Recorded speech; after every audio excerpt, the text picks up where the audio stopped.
Hello. નમસ્તે. વાવ that interesting. હા, હેલોનો જવાબ નમસ્તેથી. તો શું આમાં પણ કોઈ કુંડલીનો રોલ છે કે શું? હાજી, કુંડલીનો રોલ એવો કે તમે કુંડળી પરથી કોઈની સ્પીચ વિશે, કોઈના લાઇક્સ વિશે, ડિસલાઇક્સ વિશે, માઇન્યુટ ડિટેલ્સ વિશે જાણી શકો, અથવા તો એમનો કયો ગ્રહ પાવરફુલ હશે, કયો નબળો હશે, એ પણ એમની likes, dislike, even food habits પરથી પણ કહી શકો તમે. તો તમે કીધું કે ફૂડ હેબિટ્સ, લાઇક્સ, ડિસલાઇક્સ. તો આટલી બધી માઇક્રો ડિટેલ્સને જાણીને એક વ્યક્તિ પોતાના જીવનમાં શું કરી શકે છે કે એને શું કામ જાણવી જોઈએ?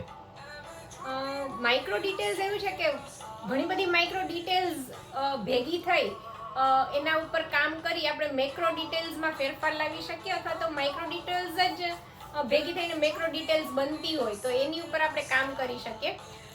જેમ કે આપણે ફૂડ હેબિટ્સની અત્યારે જે એક્ઝામ્પલ લઈએ તો કોઈને ચાની ચાહ જાગે છે કે જ્યુસ જોવાથી જલસો પડી જાય છે, એ આપણને એના ગ્રહોની પરિસ્થિતિ એટલે કે કુંડળીમાં એ કયા ભાવમાં રહેલા છે, કઈ ડિગ્રી પર રહેલા છે, એના પરથી જાણી શકાય છે. તો તમે વાત કરી ડિગ્રીની, ભાવની. તો એવું નથી લાગતું કે આ બધા જે પ્લેનેટ્સ છે આટલા બધા દૂર છે અને ગ્રહો જે છે તે તો આસમાનમાં કે અંતરિક્ષમાં કેટલે દૂર હશે? તો શું એ અંતરિક્ષમાં રહેલા ગ્રહો દરેક વ્યક્તિઓને એનો પ્રભાવ કરી શકે છે? ખૂબ જ સરસ ક્વેશ્ચન છે કે આ મૂળ બેઝિક ક્વેશ્ચન હું કહી શકું કે કોઈ પણ એસ્ટ્રોલોજીમાં રસ પડે કે ના પડે, કોઈ કુંડળીમાં માને કે ના માને, આ પ્રશ્ન થવો જ જોઈએ. આપણા શાસ્ત્રો પણ એવું કહે છે કે કોઈ કે માની ના લેવું, એને પ્રશ્ન કરવા. શ્રી કૃષ્ણએ ગીતામાં કહ્યું છે. હું પણ જ્યારે કુંડળીમાં રસ નથી ધરાવતી કે એસ્ટ્રોલોજી સાઈડ બહુ રસ નથી ધરાવતી, ત્યારે મને પણ પ્રશ્ન થતો હતો કે આવું બધું જાણવું તો અંધવિશ્વાસનું કામ છે કે ભાઈ આ તો આપણે પુરુષાર્થને આપણે શૂન્ય ગણીને પ્રારબ્ધ તરફ આગળ વધતા જઈએ કે એવું થાય. પણ જેમ જેમ હું જાણતી ગઈ તેમ તેમ હું એને માણતી ગઈ અને મને ખબર પડી કે ભાઈ તમે જે કહો છો કે ગ્રહો એટલા બધા દૂર રહેલા છે, કેટલા પ્રકાશ વર્ષ દૂર આપણાથી હશે, જે મને ગણિતની સંખ્યામાં પૂછો તો અત્યારે ખબર પણ નથી. તો એ શું આપણી ઉપર અસર કરતા હોય? અનુભવે જણાયું છે કે આપણે જીવનમાં કશું કરતા નથી, બધું થાય છે, અને આ જે થાય છે એ ત્યારે જ સમજાય છે કે જ્યારે બધું થઈ જાય છે.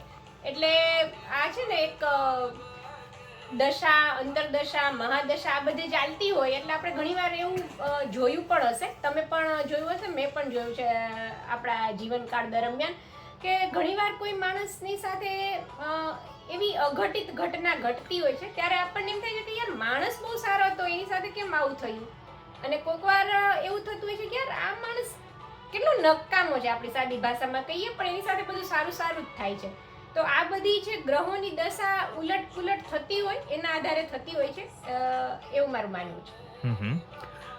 આઈ થિંક ઘણું હેવી થઈ ગયું, પણ આપણે કદાચ જાણવા માટેનું એક ઉત્સુકતા એટલી હોય કે મૂળ કેટલા ગ્રહો હોય?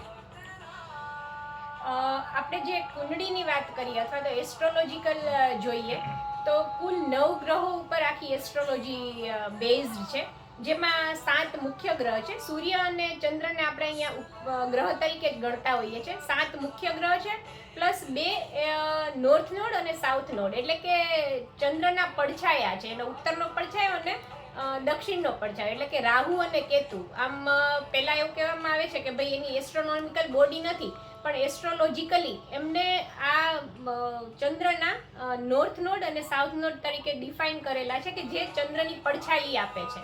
એટલે કુલ 9 ગ્રહોથી આખી કુંડળી બનેલી છે. એટલે જ શું રાહુ અને કેતુને છાયાગ્રહ કહેવામાં આવ્યા છે? હાજી બિલકુલ, છાયાગ્રહ એટલે જ કહેવામાં આવ્યા છે કે એ કોઈ ફિઝિકલ એક્ઝિસ્ટન્સ એનું એસ્ટ્રોનોમિકલી એટલે કે આપણે ખગોળીય વિજ્ઞાન કહીએ એમાં એનું નથી, એટલા માટે. તો શું આપ આવતી વખતે વિસ્તૃતતાથી દરેક ગ્રહની અને દરેક ગ્રહની કોઈ પિક્યુલારિટી વિશે કહી શકશો?